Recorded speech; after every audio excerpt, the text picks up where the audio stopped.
In 2024, I set off on my first real gravel adventure with Kyrkekvarn, and I was terrified. Jeg vet ikke hvorfor, men jeg så utrolig nervøs.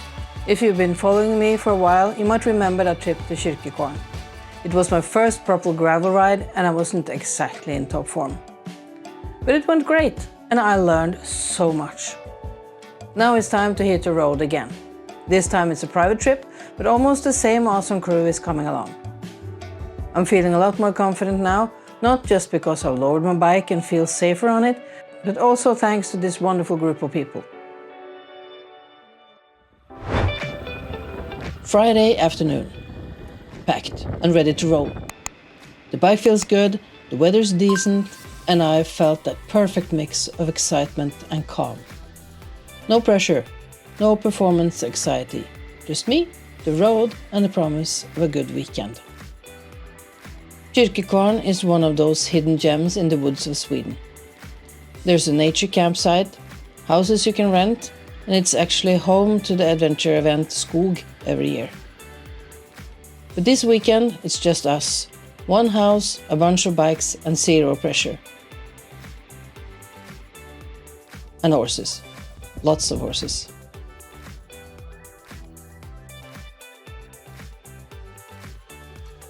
When I arrived at the house, the others were already there, smiles all around. I'd ridden with all of them before, but it had been over a year, so it felt a bit like a reunion.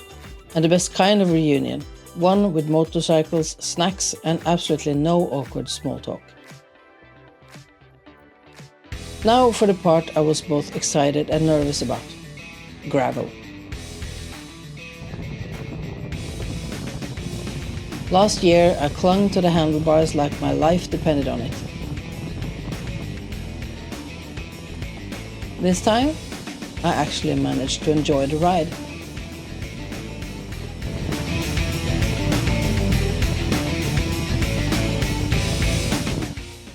We stopped by a lake at one point, and wow, what a beautiful spot.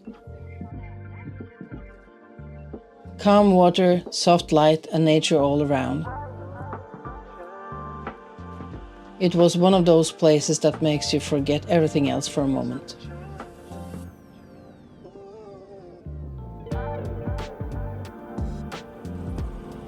Later, we had to turn back because the road was closed, and Anneli, who had planned and led the route, ended up in a tricky spot. Her side stand had sunk into the soft gravel, and the bike was stuck at an awkward angle. A couple of the crew stepped in to help her turn the bike around. Anneli was a bit stressed, understandably, and someone gently reminded her to breathe. And honestly, I know that feeling so well.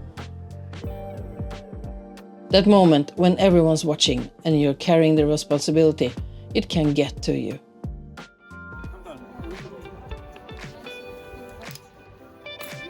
This was actually the first time she'd arranged a trip like this, and I know she felt some pressure leading a group through the first roads on gravel. But she did a great job, with a lot of heart. Hey!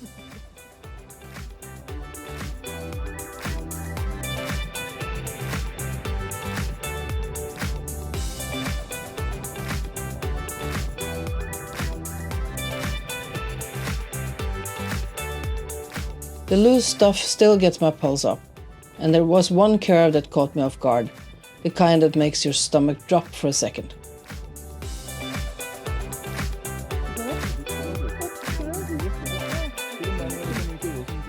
But afterwards, Jimmy, who was sweeping behind me, told me he thought I handled it really well. That meant a lot.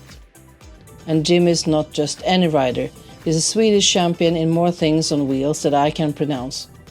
So yeah, that felt pretty good. Every time there was a stretch of open road, I'd see Jimmy pulling a wheelie in my mirrors.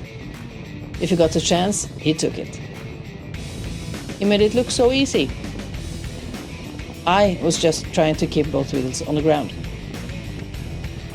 By the time we got back to the house, I was exhausted, body and brain. We were supposed to grill, but the charcoal supply was, let's just say, optimistic. Dinner ended up being a little bit of everything: microwave food, cold cuts and leftovers, and a few lucky ones grilled with what was left. The only thing that almost turned into a crisis was the toilet paper situation. But we made it through. Barely. Not everything went as planned, but honestly, it's just those kind of moments you'll laugh about later, and maybe even learn from. After Sunday's ride, I was completely spent. Gravel takes energy, especially when you're giving it everything you've got. So I left early Sunday morning, and let me tell you, 6 degrees and strong side winds? Not exactly ideal conditions. But riding home, cold and tired, I just kept thinking about the fire in the fireplace and Ola's arms waiting for me. I'd love to hear from you in the comments. Have you ever tried riding gravel? Or are you, like me, learning as you go? If you like this video, give it a thumbs up, or a wheelie if that's your thing. And if you want to tag along for more two-wheel chaos, calm and everything in between, hit subscribe and stick around. Until next time, ride safe, breathe deep and find your own little spark of joy.